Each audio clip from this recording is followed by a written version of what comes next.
Battalion 261, engine 217, engine 212, engine 209, ladder 209, channel 2. Smoke and flames from a residence, 9808 East Pantera Avenue in Mesa. Battalion 261, engine 217, engine 212, engine 209. It was Thursday afternoon, 3-ish, 4-ish. We were just coming back home from a structure fire out in Apache Junction. We're approximately Meridian Southern. We were joking because we had seen a dust devil out in the desert, and we joked about it. And Grant Perry said he saw a dust devil, and because of his age, we joked that, yeah, you're seeing things, you don't know what's going on. We all looked at it and we go, wow, it's a dust devil. Good eyes, Grant.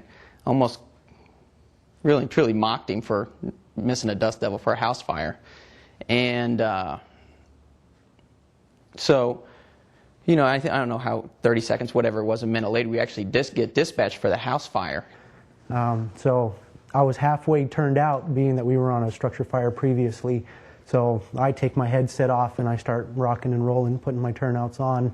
I'm not hearing much what's going on because my headset's off. I'm getting ready for this next fire. Next thing, I put my headset on and I could hear Captain Lasher giving directions to Jeremy Mandola, who was acting engineer, telling him, you know, make a right on Pantera, make another turn here, and it's the house that's on fire. I hadn't looked out the front because I was riding backwards with my Scott pack on. I hadn't peeked out to see what we had until we made that final turn. Then I looked over the engineer's shoulder and I saw black, brownish smoke. I pulled right up to the house. We had decided coming into the scene that I was going to hand jack the water supply. When I got there, I could see we had a working attic fire. It was very apparent. There was brown, yellow smoke pushing out of the gable ends as well as all the eaves.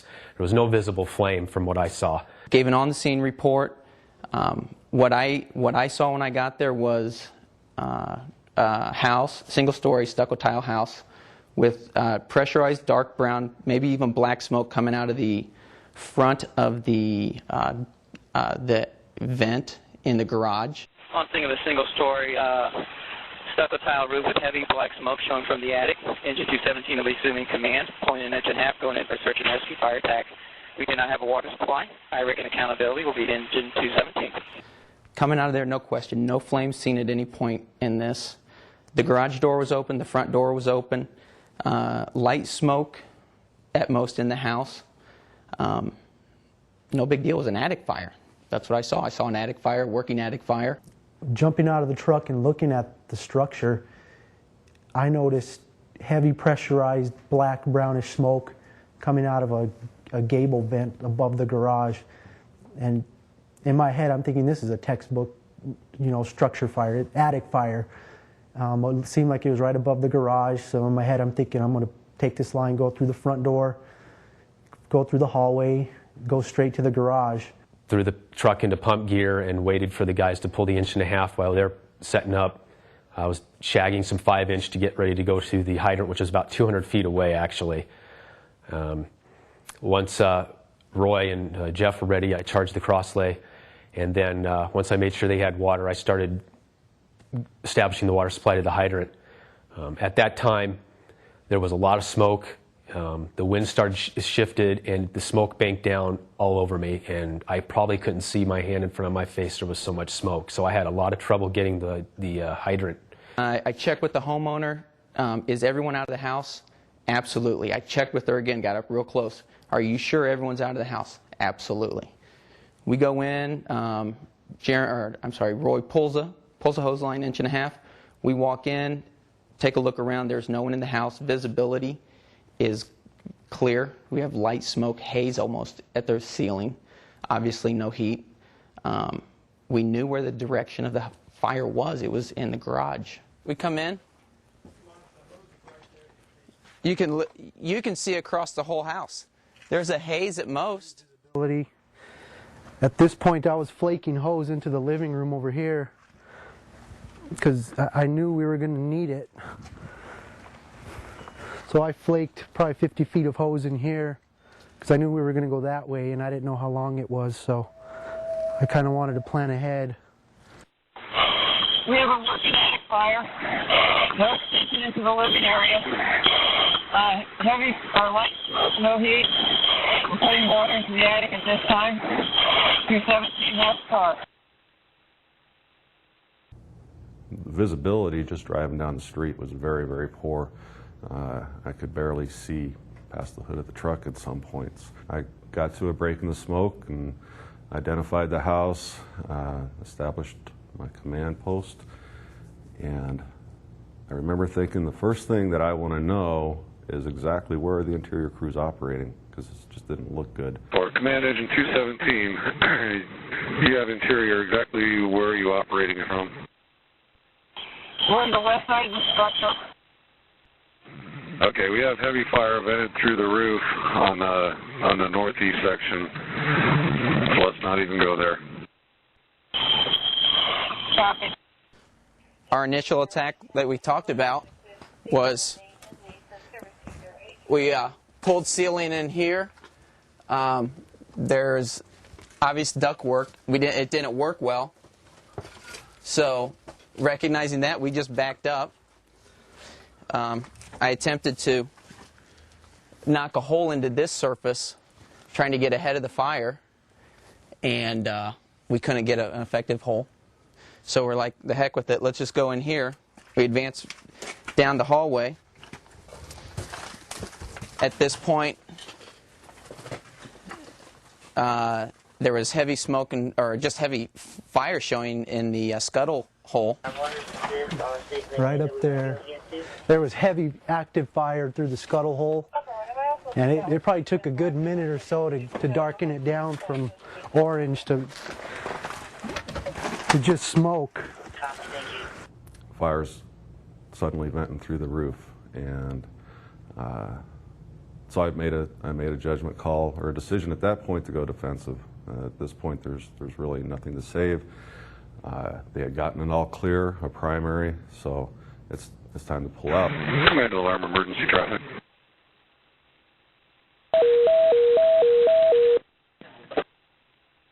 Stand by for emergency traffic from command. Command all units. We're gonna switch this over to defensive mode. Repeat, we're gonna switch over to defensive mode. Command Engine 217, did you copy?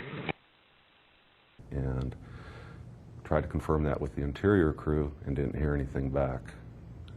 So I'm thinking, okay, we'll give it a second or two and try it again, and they're not answering me.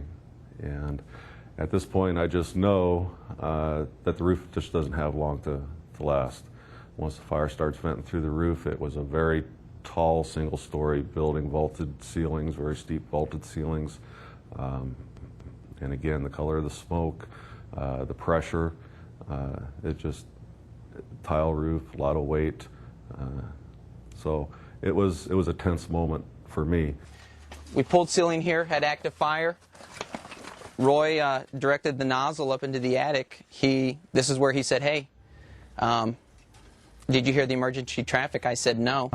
At one point, I was spraying water into one of Jeff's inspection holes where there was a lot of fire, and I heard the tones go off, emergency tones, and I didn't hear any of the words or whatever the battalion chief said, but I recognized the tones, and I prompted Jeff, and he didn't hear them. I asked him if he had heard them, and he said no, so I told him he should probably check, as I continued working. Called him again, and I think on the third try they answered. We confirmed our strategy, confirmed that they were coming out. He grabs me, he goes, I think we heard emergency traffic. And I go, okay. Not thinking a whole lot about it. And, the conditions are good inside. There's no reason to panic. I mean, we're going to get this. I go, interior to command, do you have emergency traffic? That's affirmative. We're going defensive. Interior to command. Command interior, did you copy the strategy? Switch to defensive. That's negative 217, we're pulling out. Roy, we're going out. Roy gives me, yeah, we're Okay. going out. I start walking. I reached down, put the nozzle, I don't know, somewhere about here.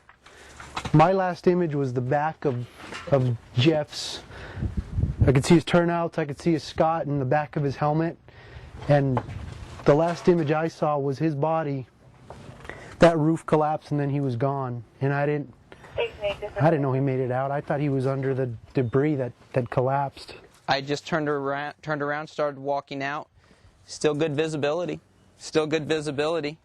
I come to here, probably take 2 or 3 steps out. As soon as I was able to confirm with Engine 217, the interior crew, that they're coming out, the scene before me, the fire's venting through the roof, and just putting everything together, the color of the smoke from the time of my arrival to the amount of fire now that's starting to vent through the roof, roof collapse was just waiting to happen. So I called that on the radio. I wanted everybody to know that collapse was imminent, and probably, I don't know, within less than a minute of that, the actual collapse did occur. Okay, looks like we've got an imminent roof collapse.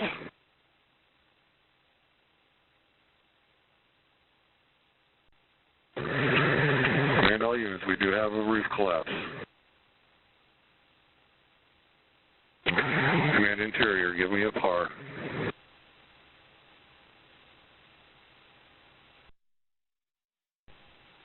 Command interior, I need a par, please.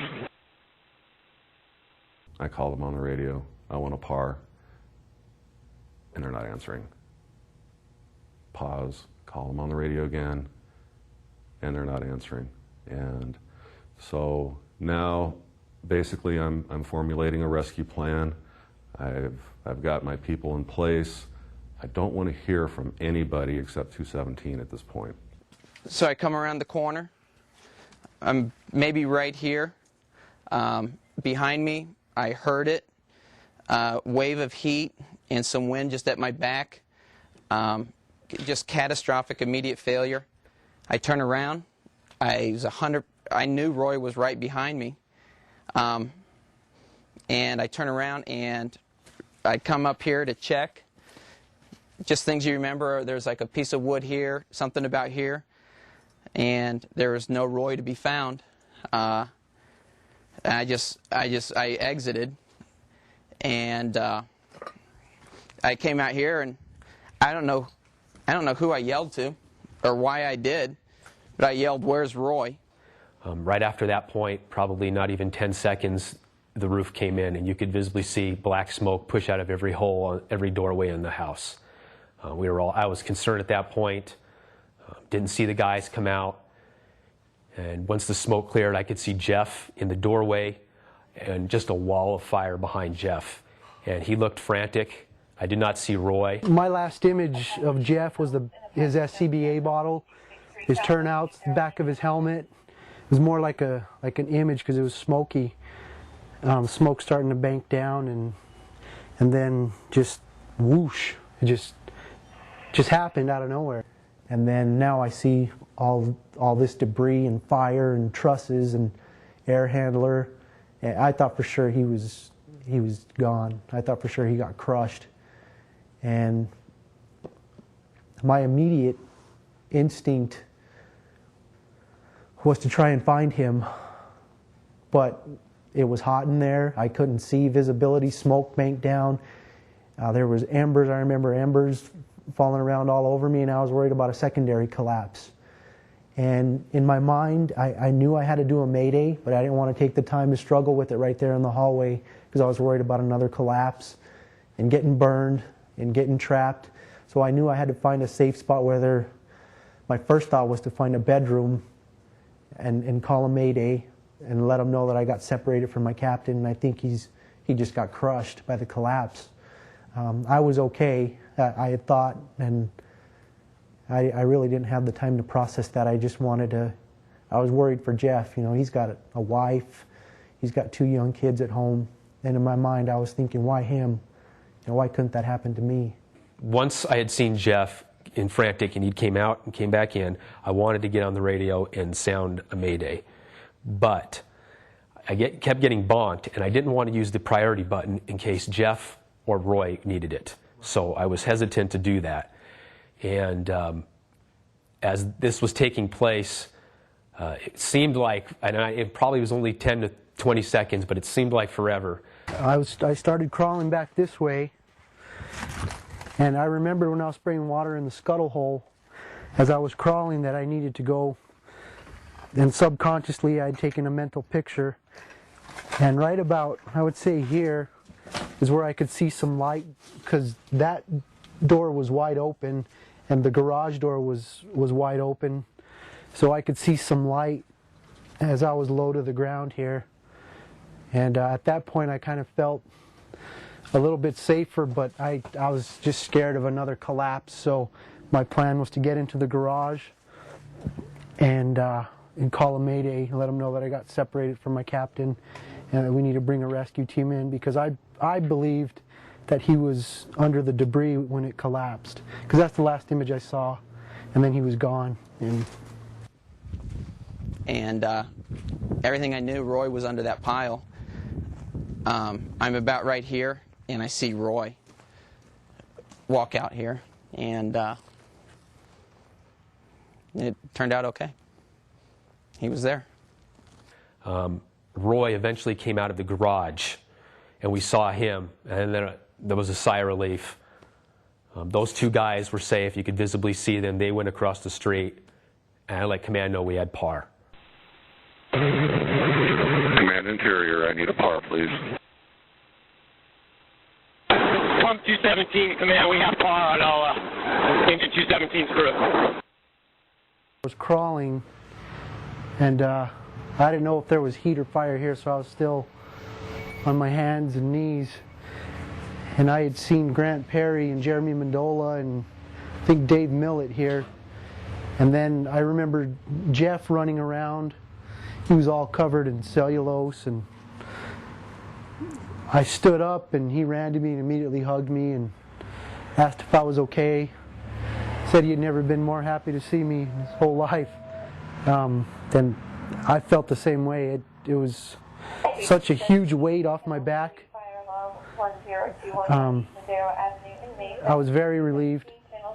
I felt relieved, and I was reaching for my radio when I was crawling to do a mayday, because I knew I was somewhat safe. I could see light. I could see, members of my crew. I knew where the trucks were. I was thinking about a mayday right about this point, but I think of dying or getting hurt in a house fire and something commercial, but never a structure. But that's about it. It happened quick, and what we saw on the inside was complete opposite of what was going on the outside. Had there been a way for us to know what the outside looked like while we were on the inside, it would have been nice to know. It happened so fast, and we thought we had it, and we were far from that. Very far from that. It's just eerie, just creepy. Just to know that this could happen in your standard house fire, attic fire. Light smoke on the inside, no heat, great visibility. Just, you don't think it'll happen to you. That's about it. What did I learn from this? I've been on many fires where you hear something in the attic. Tile breaks through, just an unknown noise in the attic. If you don't know exactly what it is, it could be a rafter, and it's not worth dying just trying to put out the fire. It's just not worth it. The positive things that probably saved me in that fire was the fact that I was somewhat paying attention to the radio that day. I'm glad one of us heard those tones. I definitely need to get better at that. But that was one of the key things. Sticking with my crew member, with my captain. We were together. We never left each other's sight. We went into every room together, came out of every room together. He face-to-face with me any communications that he had or any task that he wanted me to take care of. He face-to-faced them with me. And I guess through all our training, they've ingrained it in us to, you know, kind of get a mental picture, kind of grab your bearings, kind of know where you're at. Stick to your basics. I crawled out of there. I stayed low, and I reversed my steps. I never frantically just went in a direction without thinking about it. I knew I had to reverse my steps from where I was at, and it saved me. Probably more than anything, what will I do differently on the next fire and every fire that I ever go on? I missed the initial interior emergency traffic. Roy caught it. Why did I miss it? Had my radio in my coat. I'm pulling, sealing. I'm trying to do those things. It's a busy job. It's tough. It's trying to fight fire, see what's going on, and listen to the radio. How do you solve that problem? You put your lapel mic in your face mask and you hook it onto your coat. It would have saved us 58 seconds of command not being able to reach us. And 58 seconds in this incident was 2 lives. Could have been 2 lives. That's hindsight. That is the thing I've learned more than anything. When people operating inside are operating under conditions that don't match what I was seeing at that point, was significant. Taking better control of communications right from the outset, from the point that we went defensive. There really wasn't a lot of extraneous radio traffic, but that's something that the IC needs to do. The IC needs to be very deliberate about taking control of radio traffic, especially in that situation. The only ones we want to hear from right then and there is the interior crew. And at that point, command really needs to drive the communications and nobody else. And that won't happen unless command actually announces that. So, you know, from my perspective, those were a few of the lessons learned.